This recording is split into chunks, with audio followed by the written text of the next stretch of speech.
our faculty sponsor is Dr. Sarah Dietrich. She will be presenting Bon Appetit, the influence of French culinary loanwords on attitudes of prestige. So please welcome Kaya.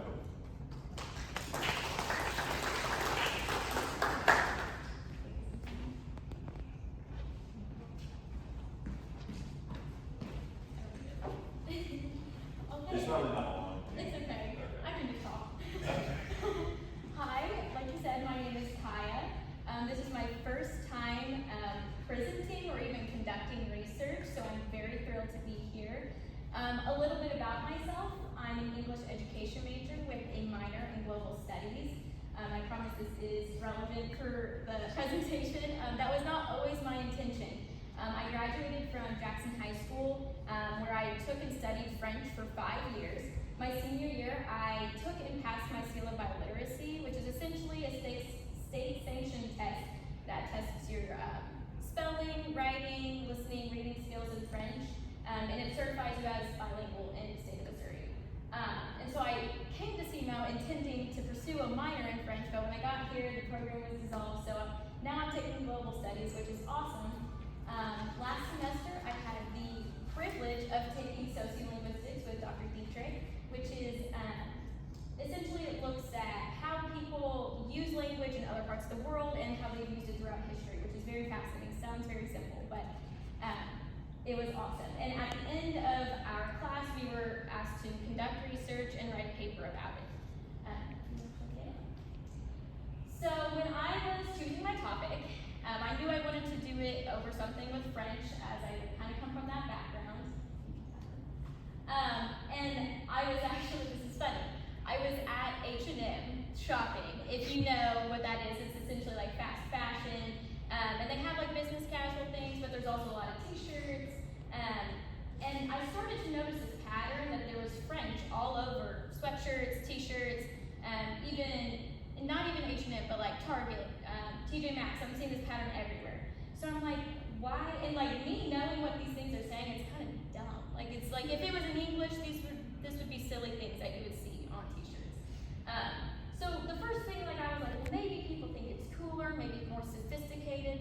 So then it made me start to think like what other industries are we seeing French being used in America? And of course, cuisine is a huge one. If you've ever been to a fancy restaurant, you're going to see a lot of French on those menus. If you want to click the next one. Okay. So then this kind of led me to my first questions. Pull it up here.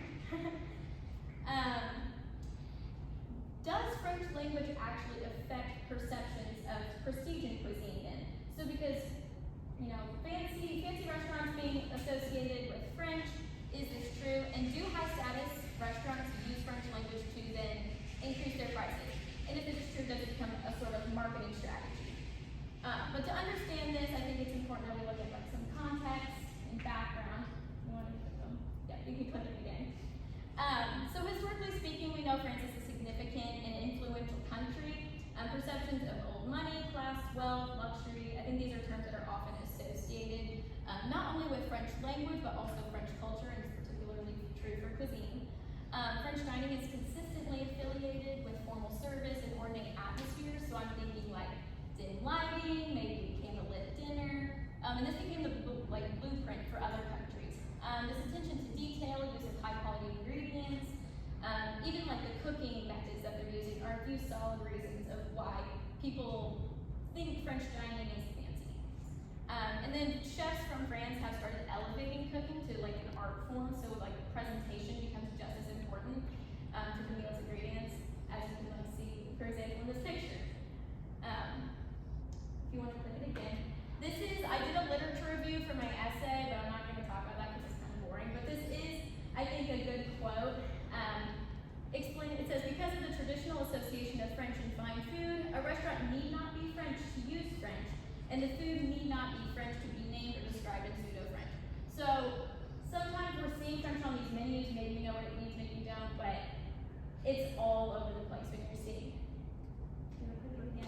So my topic, it specifically explores the influence of French language because of its ingrained prestige, like I just talked about, and it's looking for a correlation how people perceive the restaurants and their menus, and the language that's being used. So without pre-existing knowledge of outside factors such as like the atmosphere or how a dish is prepared or like a description of it, I hypothesize that the language will affect its perceived status, and that dishes with a French name are going to be seen as more expensive than the same exact dish named in English. And then in this sense, can restaurants increase food costs simply by changing the names? And does this become beneficial for restaurants seeking to boost their prices or reputations? If you want to click next.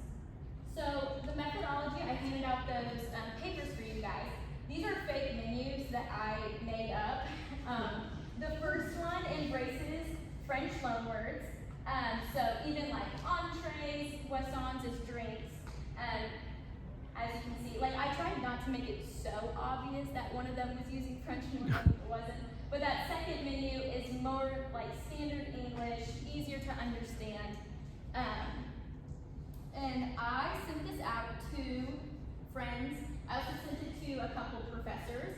And it was accompanied, can we go next? It was accompanied by an online survey. It had 11 questions, I'll talk about that in a minute. But I think it's important to know there was 15 people that did this survey. They were all 18 years of age, they all consented, and it was people specifically from SUMO. So these are the questions that were asked on the online survey, in order specifically.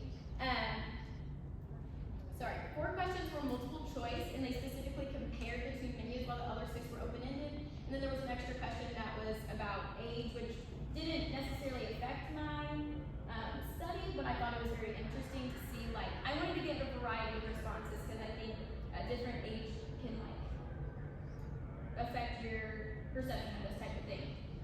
While the majority of the multiple choice questions specifically compared restaurant number 1 and 2, like you'll see in a minute, having those, like they only have those 2 options, but on question 10, you'll see that there was a 3rd option, which is, I understood both menus proficiently. So I'll explain that more in a minute if you want to go to the data and the results. So this is that first question that asked about age. And so 12 people were between the ages of 18 and 24, so this was like my friends and my peers that I was with. And then a couple, I sent it out to my professors. Next. This was the first question, and I'm going to go through and like show the tables, but also I have quotes specifically that I'll read off. Wait, can you go back to this? Yes. No, you're good.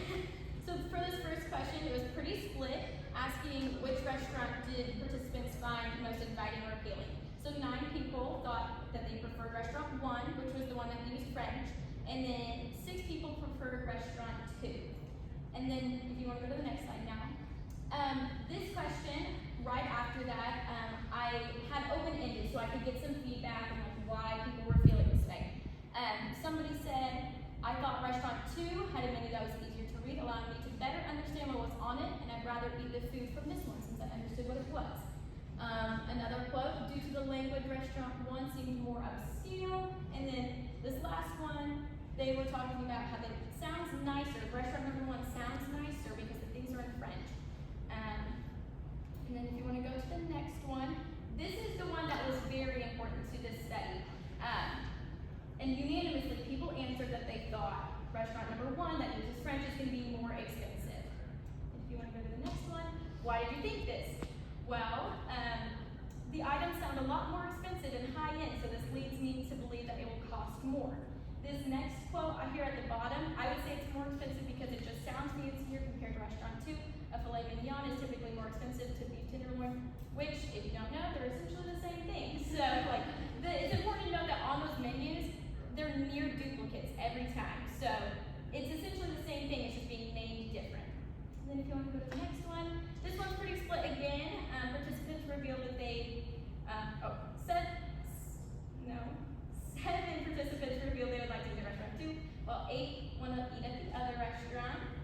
And then next, a couple more quotes. What are your overall feelings about number 1's menu? Sounds tasty, seems invested in authentic French cuisine. I think it's really cool and delicious, but I would have to look up most of the menu items to feel comfortable. Someone else said that they would be more inclined to hold this menu's food in the restaurant to to a higher standard while eating there. And then the next one asks the same question about number 2's menu.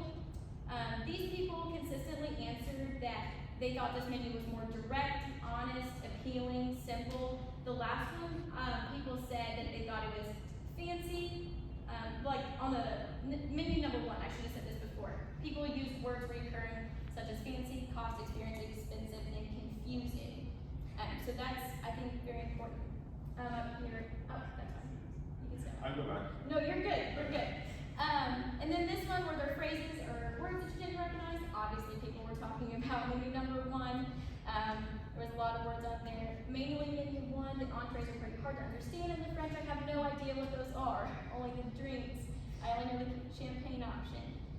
This last quote said there was a little bit of French on menu number 2, so this person said that there was words they didn't understand on both menus. And then the next graph shows, this is that one with the 3rd option. So it was most easy to understand number 2, but there were a few people that were able to understand both menus proficiently. And then the last question, what types of people do you think might go to either of these restaurants? This person said fancy businessmen and upper class would go to the restaurant number 1, middle class at restaurant 2.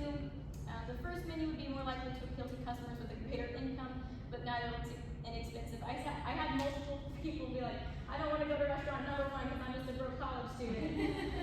So that was also an answer. But overall, people assumed that people that were getting greater income were going to restaurant number 1. So next, why is this important? So while the results of my survey did closely follow my prediction that people are going to be attracted and think highly of restaurants that openly embrace French loanwords, it did not occur to me that maybe this is going to turn away some customers. So my participants that don't understand French, like over and over, mentioned that they did not feel comfortable, they wouldn't want to order from that kind of restaurant, especially when they're unaware of each dish's ingredients and components. If you want to go to the next one. These 2 questions specifically were very important because it shows that at least one person, so that first question asks which restaurant do you find most inviting or appealing, and the second one says which restaurant are you more likely to eat at. At least one person here said that they think that the first restaurant is more appealing, however, because of either cost or unfamiliarity, they would rather eat at restaurant number 2. Which I was very surprised by, because the other experiments that I looked at for my literature review, they didn't use open-ended questions to gain feelings and thoughts, but that's how I was able to uncover that some people feel intimidated by a foreign language. And so I think that's important that I was able to address that in this. So I'm glad that I got that qualitative data. But I think this specifically shows how cost almost becomes a bigger attraction factor for people looking to go to restaurants. And then next, implications for practice.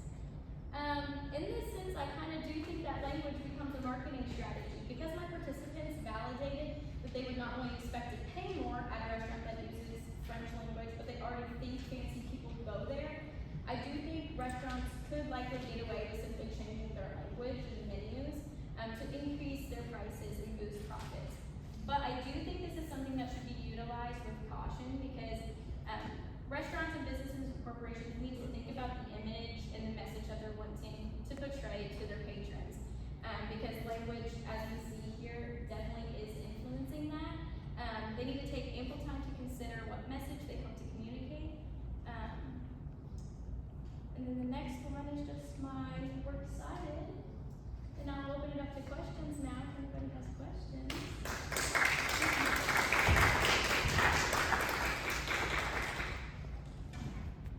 Anything? Yeah. What do you think were limitations of your study? Sorry? What do you think were limitations of your study? Oh, so this is a good question. I felt like it was like a project that was at the end of a class, and I think my sample size was kind of low, and it was just people from SEMA. If I were to do more research in the future, I definitely would want to get more people, number 1, and open it up to varying ages, people maybe from lot of time, like it was in that one semester. But I was very pleased with what I found because I was predicting like it was just gonna be, oh, this is easy. But then my research in the end showed something different. So great question. Thank you. Other thing you Yeah. could do is add a significance test. Okay. So when you add a significance test, you can say that I'm 95% confident that this is gonna be resolved. Let's say in this case, it's gonna be a test because use this paid test. So you just take a question, take your results and compare them. So you can compare your mean of the variance of these two. Thank you. This is perfect. I'm not a big research gal. I'm a teacher, so this is great information to hear. Thank you. Was there another question back? Yeah. Okay, so I got a question. You talked about how restaurants could use this kind of language, this as a way to frame their food, right? Yeah. So let's apply it in a different setting with no French language. Okay. How would you suggest a barbecue company apply this mechanism to increase their profit? Okay. Without using French language? Yeah, without French language. Well, if we're considering how even atmosphere and presentation, like French culinary people use, maybe if it's like in a fancier atmosphere, you could probably maybe boost the price a little bit. I haven't even thought about that. That's a great option. I mean, I was just kind of thinking like Yeah. some kind of southern like Yes. language or something like, Mhm. daggone, this is the best barbecue or something. I don't know Yeah. like southern words you use Right. to describe barbecue or maybe Right. like pictures of pigs in clothes. Yeah. All very vivid. I'm probably going to y'all. Y'all, yeah, For sure. Depends how well they play. That's how well it is. Start writing like Taylor Swift there. Anything else? Like, for feedback from me, have you guys all been to like a fancy restaurant where you're like, I don't know what this is saying? Yeah. See, I've never like, understanding the words, that was never like something I thought about, but my friends were like, I'm not going there if I think it's gonna be more expensive or if I don't know. One of the greatest mistakes I made was when I was like 20 years old. I went to a fancy restaurant and it was salmon tartare. And I didn't know what that was. And I ate the bread. I went hungry the rest of the night. I now know what that means. Yes.